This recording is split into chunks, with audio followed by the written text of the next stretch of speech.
Diego Giacomini es economista y claro, ¿qué va a pasar con el dólar, querido? Todo el mundo está con esto. Sí, mira, hay que dividir el asunto entre el cortísimo plazo, que es el 2019, y después lo que puede pasar, que te voy a contar, para el 2020-2021.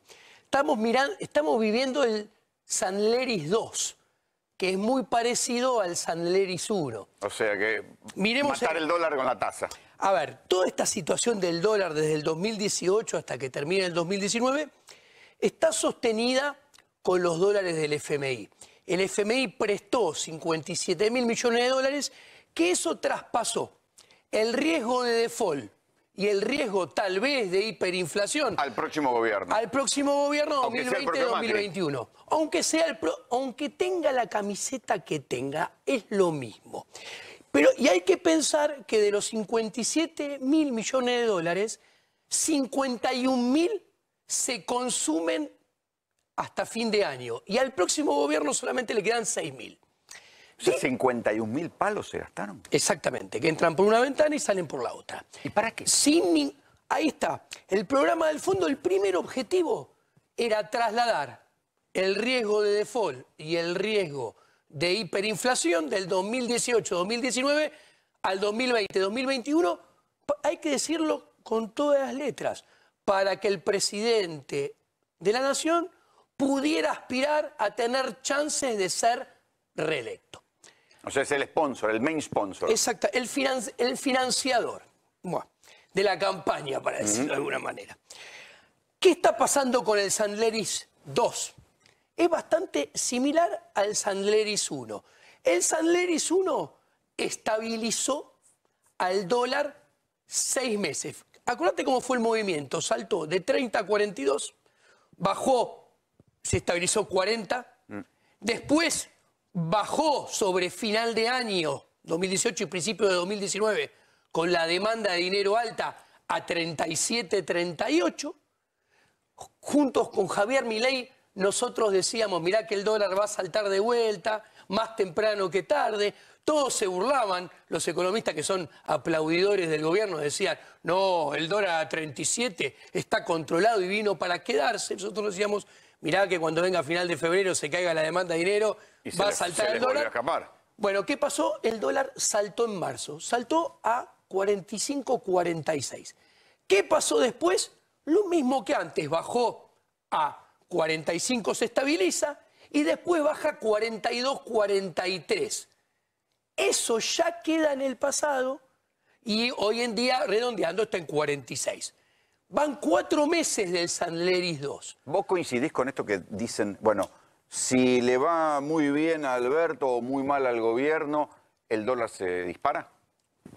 Mirá, viste, yo te dividí en el cortísimo plazo. Bueno, tu pregunta es del cortísimo plazo. Después vamos a hablar de 2020-2021. Si Alberto sacara mucha diferencia el domingo, probablemente se caiga la demanda de dinero, haya más presiones cambiarias y el gobierno va a tener que salir a sostenerlo vendiendo dólares. Porque hay que tener muy claro. ¿Quién haría esa demanda de dinero? ¿Los bancos, los particulares? ¿Quiénes? ¿Cómo no se puede dominar con la reserva que tiene? Gente de afuera y gente de adentro. El que tiene poder de ahorro de 50 dólares, el que tiene 100, el que tiene 1000, el que tiene 100.000. O sea, creo que de todos lados. ¿Pero quiénes son los grandes? ¿Hay grandes jugadores? Porque no es que siempre te dicen, no, ahora las LELIQ no son como las LEBAC porque las tienen los bancos. ¿Esto quiere decir que los bancos jugarían contra el gobierno? No, porque ¿qué sucede? Las LELIQ las tienen los bancos, pero las LELIQ están encajadas contra los depósitos de la gente y de bancos y de fondos de inversión. ¿Qué quiero decir? Que si la gente, los bancos o los fondos de inversión... Cada uno según su tamaño.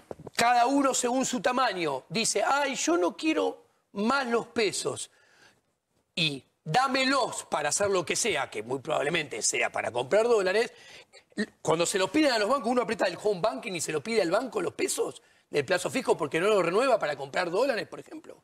El banco se da vuelta y le dice al Banco Central, emitime las LELIQ, emitime los pesitos, que se le tengo que dar los pesitos a el depositante. ¿Y ahí qué sucede? Ahí suceden dos cosas al mismo tiempo. surge un desequilibrio en el mercado de divisas, de dólares, un exceso de demanda de dólares, que ¿cómo se corrige? Se corrige automáticamente con, primero y ante todo, un salto del tipo de cambio. Y del otro lado, la otra cara de la misma moneda es un desequilibrio en el mercado de dinero. Cae la demanda de dinero y entonces hay un exceso de oferta, pero no por emisión, por caída de la demanda de dinero, que la gente no quiere el peso. Entonces, ¿y eso cómo se corrige? Después del salto del dólar, los precios empiezan a subir después de que haya saltado el dólar.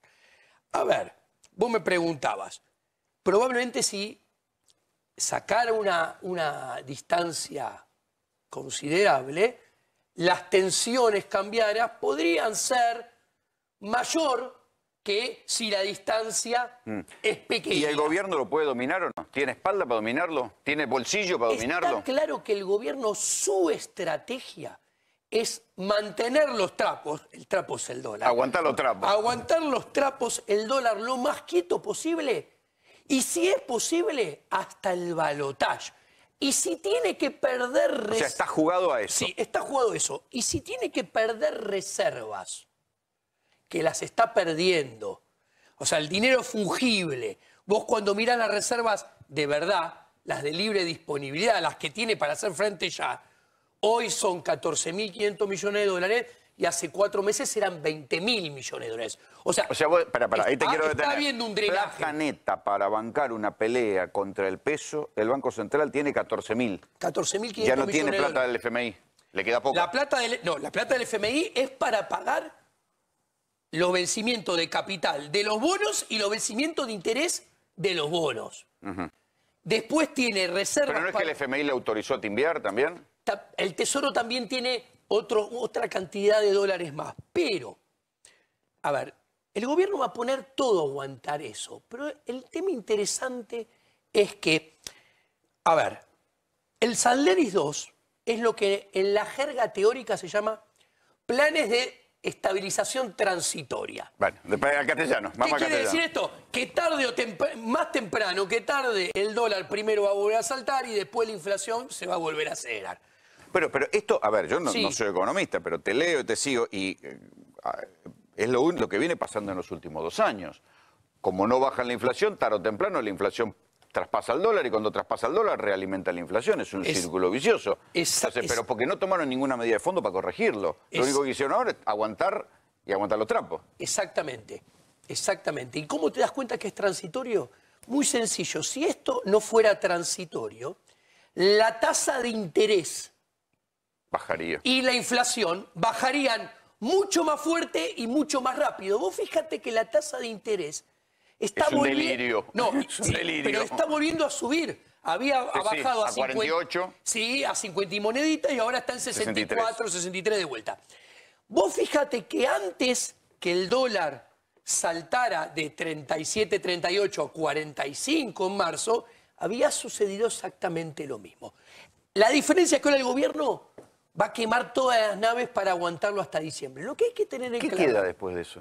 ¿Qué le queda al próximo presidente? ¿Si revientan todas las reservas? Lo que hay que tener en claro es que la teoría dice que rara vez el parche, el Sanleris 2, aguante mucho más que el plan original que fue el Sanleris 1. El Sanleris 1 duró 6 meses. Llevamos 4 meses. Cuanto más el gobierno queme todas las naves para mantenerlo y llegar con el dólar quieto, inclusive al balotaje. Los especuladores saben que está quemando la guita. En realidad vos estás agrandando los problemas debajo de la alfombra. Y no alcanza con un apoyo político. Vos dicen, bueno, acá atrás de esto está el FMI y atrás del FMI está Trump que dijo, bueno, Argentina es un activo geopolítico para acompañar a Bolsonaro, para acompañar el giro hacia la derecha de América Latina y hay que bancarlo. ¿No alcanza con eso? La economía... Digo, política contra mercado. No, ¿Quién gana? La economía tiene su propia vida, sus propias dinámicas y sus propias reglas. Si la política dominara la economía, o sea, la civilización, el ser humano viviría en una prosperidad eterna, porque sería una cuestión de voluntades de la política y a todas luces está claro que así no es. Pues sí que no alcanza con Trump, con el FMI, con la guita. Ahora va. Pensemos en el 2020-2021. Hay que tener claro, un país que no crece es un país que está condenado a tener un tipo de cambio de equilibrio más alto. Un dólar, en términos reales, más caro. Argentina no crece hace 10 años. Cuando yo miro el dólar, en términos reales, o sea, lo que cuesta comprarlo, con la devaluación, fíjate el 1 de la convertibilidad, ¿no? En términos reales. Cuando hubo la devaluación del 30%, en el 2014, concentrada de enero a marzo, saltó 1 a 30. Cuando hubo una devaluación en el 2016 ya no fue el 30, fue el 35%, pero el tipo de cambio saltó 1,45. El año pasado, cuando salta de 30 a 42, saltó 1,78. O sea que los saltos son cada vez más grandes. Y la tendencia, el dólar ya hace 5 años que es cada vez más caro. O sea que vos decís que es un principio mágico esto de pensar que está resuelta la cuestión. La cuestión se está complicando debajo de la alfombra cada vez más. El próximo gobierno, tenga la camiseta que tenga, asume con una economía que se encuentra en trayectoria de crisis, dirigiéndose a una crisis con riesgo de default y riesgo, si se materializa el default, de hiperinflación. Este 2019, si yo lo ubico en una línea de tiempo, cumple más o menos el rol que cumplía 1988, para lo que después fue la crisis de 1989, y final del 2000, principio del 2001, para la crisis del 2002. La deuda, las deudas de los países se pagan de dos maneras. Financieramente, en la superficie, se pagan con superávit primario. Para que la deuda de Argentina sea pagable, necesitas un superávit primario de 3,5 del PBI. Y con todas las licuaciones que ha habido este año, va a cerrar en menos 0,5, o sea, una diferencia 4 puntos. De 4, que en realidad es mayor, porque las licuaciones de este año van a desaparecer su efecto mágico en el 2020. Entonces, el próximo gobierno, para tener chances de que le refinancien la deuda, debería hacer un ajuste de entre 4 y 5 Está bien, puntos. pero el ajuste en la Argentina supone siempre inflación, porque acá solo ajustan por inflación. Pero Licuándote, es verdad, pero la guita, va. no te dije lo más importante, yo te dije, en la superficie se pagan con eso. En el fondo, económicamente, las deudas se pagan con crecimiento económico. O sea, como una persona que tiene un crédito prendario, de tarjeta, personal, hipotecario, paga los créditos con su ingreso que lo puede hacer laburando o porque es dueño de algo, bueno, los países lo pagan con crecimiento. Si los países no crecen... Cada vez están más endeudados. Nadie... Les dejan de prestar porque saben que no se la van a poder devolver y no van a poder pagar su deuda. Ahora, una paradoja, y quiero ir a este informe para que lo analicemos juntos, es que así como el país está cada vez más endeudado, a nivel de la gente común, cada vez están más endeudados. Porque esto es lo que se ve, que la gente tiene cada vez más deuda. El Estado, sino que también está endeudada la gente. Lo que pasa es que acá me gustaría hacer una acotación importante. Un país que tiene 1.900% de inflación entre el 2005 y 2018, es un país donde es imposible que los salarios le empaten a la inflación. Porque si los salarios le pudieran empatar a la inflación no sería un problema. Pero hasta el año 2015 le empataron. A ver. O estuvieron encima. Escuchame un segundo. Hay que decirlo también eso. No, porque hacer las cosas mal, 16 años o 14... Hasta el año 2015 le empataron. ¿Eso es hacer las cosas hablar, mal? por favor? No, pero aclará, porque vos mezclás 2015 y 2018. Hasta el 2015 el salario... Te voy a dejar terminar y me vas a dejar hablar. Ahora termina. Dale. Bueno, perfecto. Tener inflación 6 años seguidos, 8 años seguidos, no es lo mismo que tenerla 12 y 14. Cuando yo te agarro el 2018-2019 junto, la inflación es 112%. Cuando yo te agarro la del 2014-2015 juntos, es 75%. Cuando yo te agarro la del 2012-2013 junto es 56. No me interrumpa, déjame terminar. Entonces, ¿qué sucede? Cuando la inflación se sostiene en una cantidad mayor de años y aumenta, es obvio que los salarios no le van a poder empatar como antes. O sea, vos ahora estás comparando peras con manzanas. Porque estás comparando 6 años de inflación, de 40% de inflación contra 14 años con 120. ¿Qué tiene que ver el salario? ¿Qué culpa tiene el trabajador de la inflación? Vos le hacés pagar con la inflación al salario. El trabajador no tiene culpa. Él tiene que acompañar la inflación porque él no es el responsable. La economía pierde si hay inflación. Pará. Si hay alguien... Hay un ministro de Hacienda que estuvo por encima de la inflación. ¿Por qué el ministro de Hacienda le gana la inflación y el laborante no? Soy macroeconomista. Tu amigo Sturzenegger, que es responsable, le gana y el laborante no. No vamos a hacer una discusión. Vamos a hablar con seriedad. Si me sacás, hablo de macroeconomía y vos me salís del salario del ministro de Hacienda, es una paparruchada. Déjeme trabajar de conductor un momento. No vamos a irnos en cosas que no va a ningún lado. A ver, la gente está endeudada y vos coincidirás conmigo que del salario real, los aumentos de tarifa le comieron una parte de su salario, la inflación le comió la otra, y esto es un dato de la realidad que no desmiente ninguna estadística. Obviamente. Entonces, y del mismo modo, la economía argentina en estos 4 años se achicó, retrocedió y está peor. Entonces, y lo que te decía antes, la comparación del nivel de deuda del Estado con el nivel de deuda de los argentinos, son 2 catástrofes, una macro y una micro. Exactamente, es más, la macro y la micro están relacionadas. Si la macro es un desbarajuste total, las empresas, las familias, los individuos no pueden estar al margen del desbarajuste macro desde el plano micro. Lo que yo estaba diciendo es que cuando vos tenés 15 años de inflación sostenida, la única dinámica posible es que la inflación vaya creciendo y los problemas se vayan agrandando. Porque si la inflación se pudiera mantener a lo largo del tiempo siempre en el mismo numerito, no sería un problema, porque todos diríamos, bueno, aumentemos todos nuestros ingresos y nuestros precios a ese numerito y listo, calisto, se acabarían los problemas.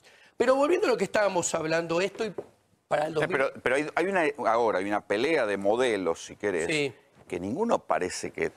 O nos están escamoteando lo que van a hacer, o ninguno parece que tenga alguna solución de fondo pensada. A ver, Cristina Fernández... Macri va a hacer más de lo mismo, ya lo dijo, y Alberto está decidiendo qué modelo económico y qué solución va a ser. Mauricio Macri y Cristina Fernández de Kirchner han sido los 2 peores presidentes de la región después de Maduro y Chávez. Mientras todos los países de la región crecían y su PBI per cápita se expandían, su riqueza aumentaba y a diferentes niveles sacaban gente de la pobreza, Argentina el 2019 va a cerrar con un PBI per cápita menos 5% debajo del 2008 y mete gente en la pobreza. Entonces, ¿qué sucede? Einstein decía, si vos quieres diferentes resultados, prueba haciendo cosas distintas. Pero está bien, pero ahí no se puede decir que Cristina y Macri hicieron lo mismo. No hicieron lo mismo. A ver, Cristina y Macri hicieron algunas cosas distintas, las cosas de fondo de la política monetaria y la política fiscal bastante parecidas. Los dos... Uno se endeudó y el otro no. Sí, pero a ver, porque eso simplemente la manera que uno financió la política fiscal desbocada y la manera que el otro financió la política fiscal desbocada. Uno lo financia emitiendo y con cepo y con el otro lado emitió y se endeudó. Exactamente. Entonces, sí. No, ¿te puedo hacer una pregunta? Sí, cómo no. No, que mi pregunta es, ¿por qué dicen que hace 8 años que no crecemos? Pero una cosa es no crecer y quedarse haciendo la plancha y otra es hundirse. Entonces, el promedio de los 4 años de Cristina daba estancamiento y esto da hundimiento. No, porque el crecimiento... No es lo mismo hundirse, es como no es lo mismo perder... Si usted está... la fuga que está viendo en este momento, la plata, digamos, la del FMI, la que muestra este muchacho, que teóricamente es... le contesto. Amigo de los... le contesto, porque cuando uno habla de crecimiento económico, no habla de PBI real, habla de PBI per cápita. En el segundo mandato de Cristina, cuando uno mira la variación del PBI real, da más 0.2% promedio anual. Como la población crece al 1,1 anual, el PBI per cápita, que así se mide el crecimiento, hay crecimiento si el PBI per cápita, su tendencia en 5, en 10 años, va para arriba. Bien, pero hay destrucción de riquezas y va para abajo. Con Cristina, el PBI per cápita, entre el 2011 y el 2015, cae derechito. Y con Mauricio Macri, entre el 2016 y el 2019, cae todavía más fuerte. Entonces, punta a punta, entre el 2019 y el 2011, te encontrás que hay una caída del PBI per cápita de menos 12%, porque le tenés que meter 1.1 todos los años que crece la población. Por más que haya subido en algunos momentos. Entonces, ¿qué sucede? Einstein decía, como estaba diciendo, si vos querés diferentes resultados, o sea, dar vuelta a la taba de este empobrecimiento, o sea, si vos querés que Argentina vuelva a crecer y que la inflación baje en serio, tenés que hacer cosas totalmente diferentes. ¿Y cuál es el problema? Que cuando vos lo escuchás a Mauricio, te dice... Hablo como lo del PRO, ¿viste? En nombre de... Mauricio. Sí, como vos escuchás al presidente Diego. Macri, vos escuchás que va a decir, ¿qué hace? Voy a hacer lo mismo más rápido. Cuando vos lo escuchás a Alberto, salvo el cepo, te saca a relucir todo lo que hicieron durante el 2011-2015. Entonces, vos te das cuenta que eligiendo estas dos personas, con una economía en trayectoria de crisis, con riesgo de default, y si se materializa riesgo de hiperinflación, porque hay repudio total por el peso como a final de los 80, te encontrás con dos personas que lo más probable es que terminen chocando la macroeconomía, dándonos una piña a todos. ¿Por qué? Porque para crecer... ¿Qué es una piña a todos? ¿Una bruta devaluación? ¿Qué es una piña? Que se termine en default, que cuando se materialice el default los indicadores socioeconómicos salten a niveles similares o peores que el 2002, que del otro lado entonces el PBI implosione, aumente mucho la pobreza, aumente mucho la indigencia. ¿Por qué? Porque los salarios se hacen ricos, porque aumenta el desempleo, porque para evitar, ¿No lo ven esto? para evitar esto hay que volver a crecer. Y para volver a crecer, ¿sabes qué pasa? La pyme, la micropyme, el cuentapropista, todos nosotros tenemos que producir más. ¿Y cuál es el problema? ¿Por qué no podemos producir más? Porque el sector privado está ahogado. El sector privado está cruzando a nado el Río de la Plata, de Buenos Aires a Montevideo, con una mochila de adoquines en la espalda, por eso se ahoga, se hunde y se ahoga, que es el Estado. ¿En qué? Nos mata impuestos, nos mata regulaciones. Sí, pero lo que está diciendo del albertismo que solamente con reactivar el consumo esto serviría para... No, ¿qué consumo? Acá tiene que haber... Para crecer, el consumo no es llave de nada. Para crecer tiene que haber acumulación de stock de capital. Y para que haya acumulación de stock de capital, tiene que haber inversión. Y para que haya inversión, la gente tiene que pensar que va a poder ganar plata, porque si no, no invierte. Pero lo que están pensando es en reactivar el consumo. Entonces, ¿qué hay que hacer? La manera de evitar esto que yo estoy explicando, que si no se evita, vamos a ir a un tipo de cambio muchísimo más alto que el que tenemos hoy en día, un dólar mucho más caro que el que tenemos hoy en día, en algún momento del 2020-2021, y vamos a mirar para atrás y vamos a extrañar el 2019. Acuérdense, vamos a extrañar el 2019. ¿Qué sucede? Para evitar esto, que hay chances, hay que deshogar al sector privado, hay que bajar las regulaciones, hay que bajar los impuestos. Pero ¿qué pasa? Los impuestos, las regulaciones, el Estado, el gasto, son la billetera, la caja de la casta política. Entonces, acá se ve para volver a crecer hay que resolver la verdadera grieta, que son los políticos versus los privados que producimos, trabajamos, invertimos. Sí, ahí nuestros caminos se bifurcan. Hasta ahí yo te firmaba el diagnóstico, pero ahí te tengo que decir. Y yo veo poco probable que suceda. Pero ahí yo te tengo que decir, ¿por qué pensar que el gasto político es tanto cuando vos tenés una estructura de subsidios a grupos empresarios, estamos subsidiando Vaca Muerta? Yo te abrí... Estamos subsidiando Vaca Muerta, estamos subsidiando grandes empresas, estamos subsidiando montones de cosas que no es gasto político. Es verdad, pará. Eso va al bolsillo de los amigos de la patria contratista. A ver, la casta política tiene varios socios. Están por un lado los empresarios prebendarios que viven del Estado y son socios espurios de los políticos. Están los varios sindicalistas también. Lo que quiero decir es, yo no te abrí el gasto, pero ponelo, para que te des una idea, el tamaño del Estado, cada sociedad puede mantener un tamaño del Estado acorde con la riqueza que genera. Sí, nosotros estamos atrás. Los países que se parecen a nosotros, Perú, Colombia, Chile, que son países que en los últimos 15 años y 30 años han crecido a un ritmo 4 veces mayor que Argentina, tienen un tamaño de gasto público 1/3 más chico que Argentina. Y tienen un tamaño de impuestos, de presión tributaria, 1/4 más pequeño que Argentina. En términos del producto tienen un gasto público 14 puntos porcentuales más bajo, juntando los 3 niveles de gobierno, y tienen una presión tributaria de 10-11 puntos porcentuales del PIB más bajo que Argentina. Ahí voy.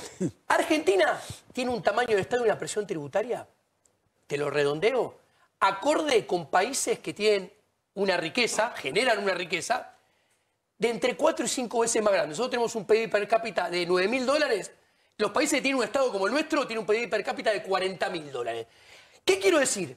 El Estado que Argentina pretende mantener, el Estado benefactor, lo que se llama el welfare state, que pretende mantener a Argentina... Es un lujo que no se puede dar. Es como que un trabajador que gana 40.000 pesos quiere mantener un piso, una 4x4 y una quinta en Punta del Este. No puede. Si lo intenta hacer, se tiene que endeudar por todos lados y termina yendo a la quiebra. Diego, es lo que le pasa a Argentina. Gracias por venir. Un placer. Vamos a...